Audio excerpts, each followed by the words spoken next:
Hello அஸ்ஸலாமு அலைக்கும். Welcome to Juvi's kitchen. யூஷுவலாகவே நாங்கள் சண்டே ஃபிஷ் தான் வந்து ப்ரிஃபர் பண்ணுவோம். அதுக்காக இன்றைக்கி நாங்கள் வாங்கியிருக்க மீன் சங்கரா மீன்.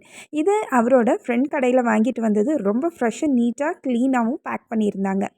எப்போவுமே நான் மீன் வாங்கினா ஒரு 15 to 20 மினிட்ஸுக்கு நான் உப்பில் அந்த மீனை ஊற வச்சுருவேன். ஸோ தட் உங்களுக்கு அந்த உப்பு வந்து மீனில் இறங்கி இன்னுமே டேஸ்ட்டு அல்டிமேட்டாக இருக்கும் நம்ம வறுக்கும்போது.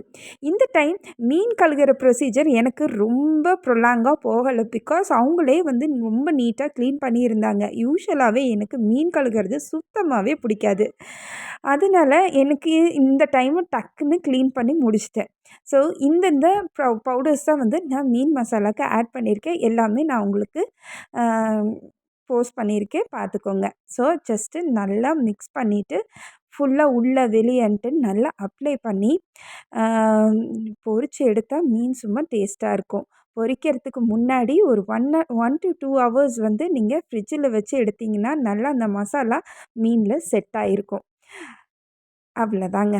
நான் வந்து இந்த மாதிரி ஒரு ஃப்ரை பேன் க்ரில் பேன் வச்சுருக்கேன். இதில் தான் வந்து யூஷுவலாக நான் ஃபிஷ்ஷு, சில்லி இதெல்லாம் வந்து பொரித்து எடுத்துக்குவேன். ஸோ உங்களுக்கு ஈஸியாக உங்களுக்கு ஒட்டாமையும் நீட்டாகவும் வந்துடும். இப்போ மீனை ஒன்று ஒன்றா நான் அதில் போட்டு பொரிச்சுக்கிறேன். நீங்கள் 2 கரண்டி வச்சு மெதுவாக திருப்பணும், இல்லைன்னா எண்ணெய் மேலே தெரிச்சிரும். அழகாக பொரித்து சூப்பராக டேஸ்ட்டாக ஃப்ரெஷ்ஷாக இருந்ததுங்க. வாங்க சாப்பிட்லாம்.